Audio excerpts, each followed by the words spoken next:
comfortable to the center stage, Miss Vanessa Maitland. Alright, let's give her a round of applause again, please.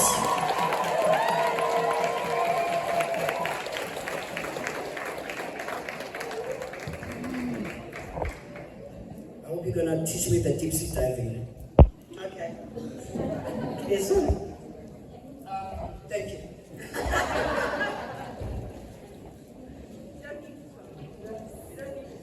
Thank you. Hello, guys. I have notes, you see. Even though I've talked a lot in public, I still get nervous. So, guys, it's okay to be nervous. I have practiced and I'm still going to mess it up. That's okay.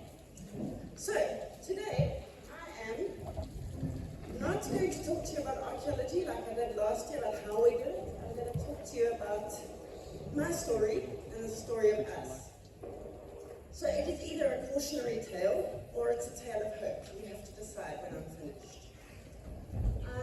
So I wanted to be an archaeologist since I was 13 years old. You can do the next slide. I got to spend some time with a zoologist and he was studying leopards. And I was like, oh my goodness gracious, he was meticulous and he kept records on everything. I thought, this is so exciting because you got to understand how the leopards work and everything. I thought, that's what I want to be. I want to be a zoologist. But like a good inquisitive kid, I went home and found the World Book Encyclopedia, which was the 80s version of Wikipedia, and looked up zoology. And then at the bottom it said related fields, archaeology. I was like, oh, what's that? So I went to go look at archaeology. Oh, hell yes, that is my job. It's adventures and treasure. That I'm going to have the coolest job on the planet.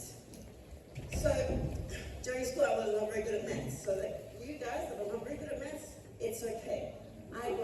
I squeaked through poor maths. I still, to this day, do not understand trigonometry at all. But I managed to get into university, I think by fluke. And first lecture of archaeology I went to, and it was packed. There was hundreds of kids in this classroom. And I don't know if you even know about Indiana Jones, the movies. Okay, so he was a really cool archaeologist. He really was just a treasure hunter, but everybody wants to be an archaeologist, everybody. And this grumpy old professor walks in, he looks at all these kids and he goes, whoever thinks you're going to turn into Indiana Jones had better leave now. Half the class got up and left, the rest of us stayed. And we enjoy it, but we don't have a cool whip or get lots of treasure.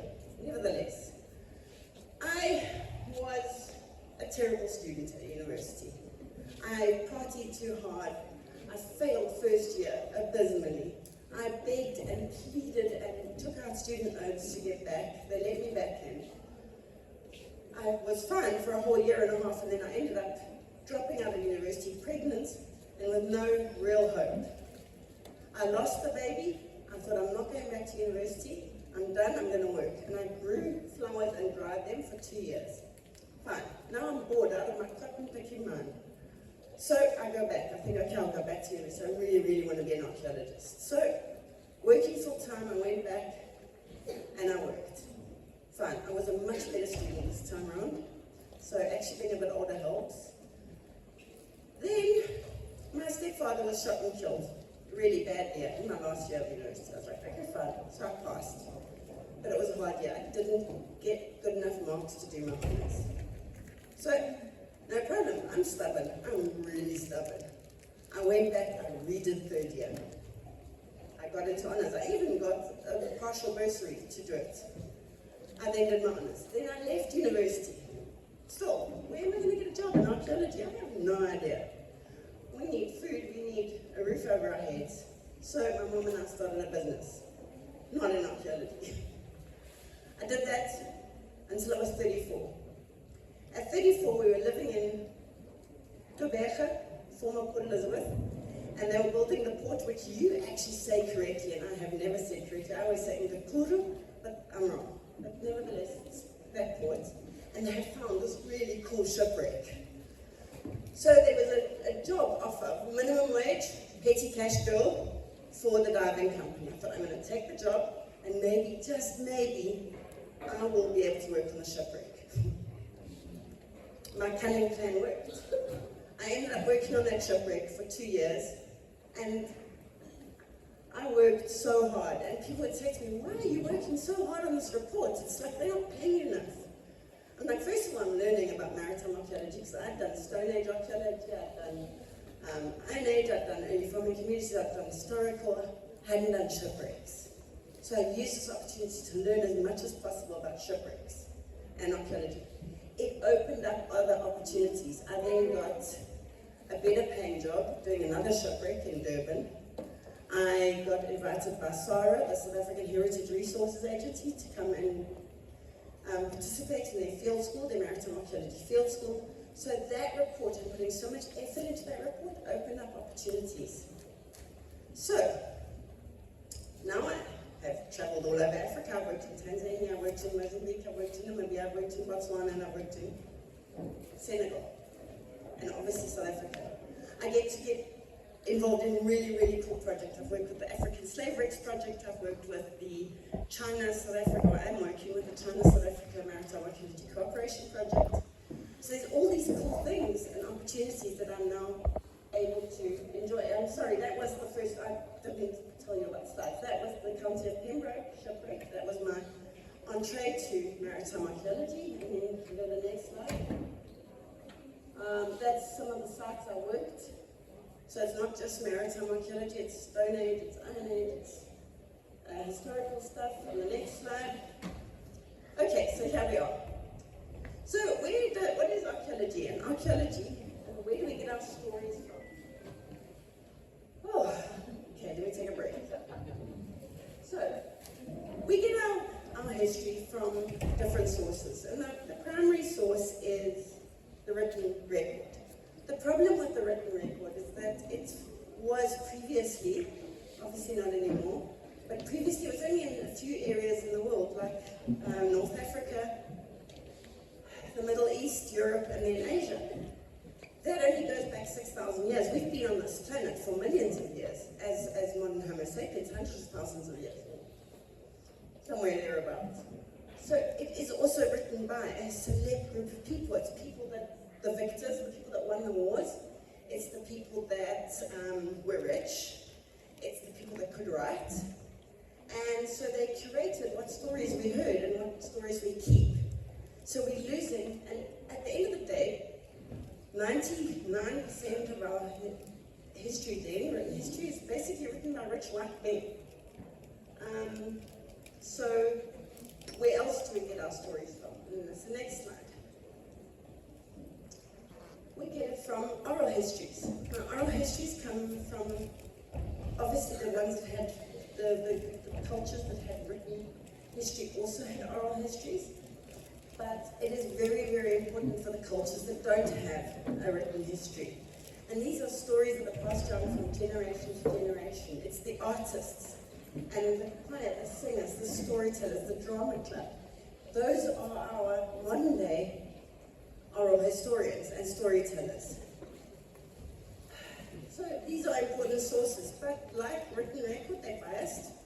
It's like if I'm telling a story and I really don't like my neighbor, even though he may have played a pivotal part in my story, I'm going to ignore him and just leave him out of the story because I don't like him. And that's fine. It's your prerogative. It's your story.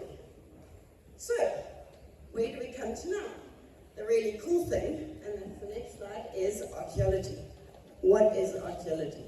Archaeology is the study of the material remains. It's the stuff we leave behind, and it's often the stuff that we don't mean to leave behind. So this is the Seguda Cave. It's a very important site up in KwaZulu-Natal, and it goes back hundreds of thousands of years.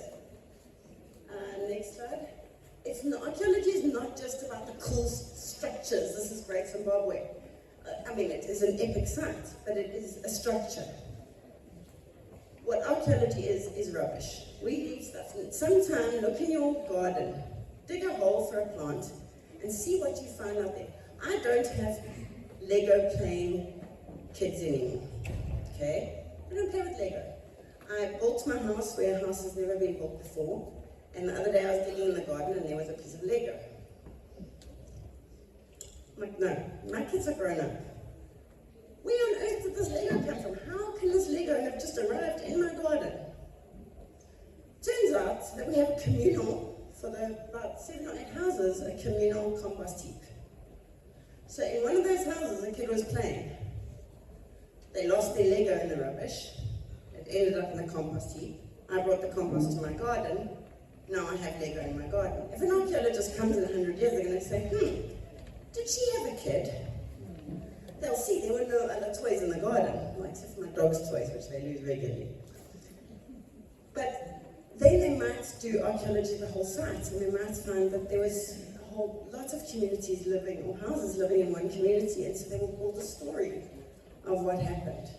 So archaeology is about the stuff we throw away, but also about the stuff we keep and then throw away. So, next slide. Archaeology really is about rubbish. And there should be a rubbish heap coming up just about now. Yes. This is a Stone Age midden. This is a giant Stone Age rubbish heap. So they were on the beach, they were collecting shellfish, and they just kept dumping it. Over thousands of years they dumped it, and in amongst the stuff is stone tools, pottery, but the context of what we find and where we find it makes a story. So, another example of how we tell a story, and why it's important, why archaeology is important. During the apartheid era, we were taught a history by the nationalist government. We were taught that every little tribe was living in their own separate area and had been for thousands or hundreds of years, and they came along and they landed and there was no one here at all. And they came and so they didn't really steal the land, they just moved into empty land. That's the story we're told. That's the story that they chose to write. Now archaeology obviously tells a very different story, that people have been living in South Africa for hundreds of thousands of years, millions of years even. So without archaeology to provide concrete proof of the fluidity of the boundaries, of how groups are not just here and just there. These are fluid boundaries, and people move and migrate with climatic changes, with political fluctuations, and they move and they cross-pollinate ideas and food sources and DNA, and all these things. So we are fluid human beings that are moving all the time. But without archaeology, we would just have a story of whoever's in charge. So archaeology can lead proof to counter fraudulent claims, and it's very important. So, where am I? I'm sorry, I got sidetracked. What's the next slide? Okay, this is my favorite quote. Terry Pratchett wrote The Science of Discord and a whole lot of other books, and he's a science fiction writer. And his alien characters are studying humans as if we were the zoo animals, and he says, they are the storytelling ape. And that is it. That is us. We tell stories. Archaeology tells stories. Our singers, our choir, it's a story. It's all about a story. Everything is about our stories. So archaeology gives a voice to the voiceless. For the 99% of the human population that never had their story written down, or had it written down wrong. So, in closing, I believe I am in closing, you guys have been given an opportunity at this center. It's an amazing center. You're going to learn, you're going to network, you're going to do things. I've seen last week how involved you are in your projects and how much effort you've put in, and it makes me very happy to see you so excited about archaeology, because, I mean, anybody that loves archaeology is fantastic. And anybody that wants to help archaeologists is fantastic.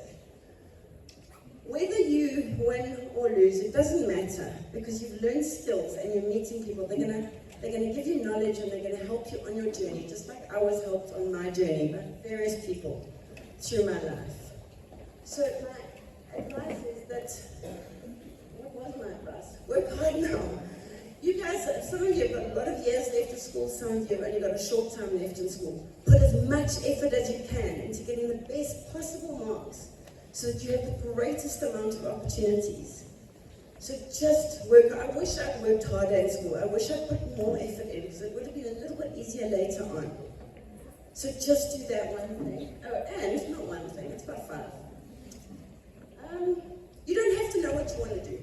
You really don't. I'm new, I'm unusual. Lots of people never find out, or they find out when they're older, but try lots of different experiences. Never say no to something. Just try it anyway.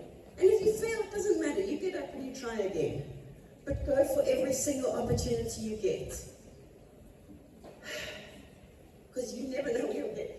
People watch as well. We're hard workers, work hard, be enthusiastic. That is really appreciated by anybody.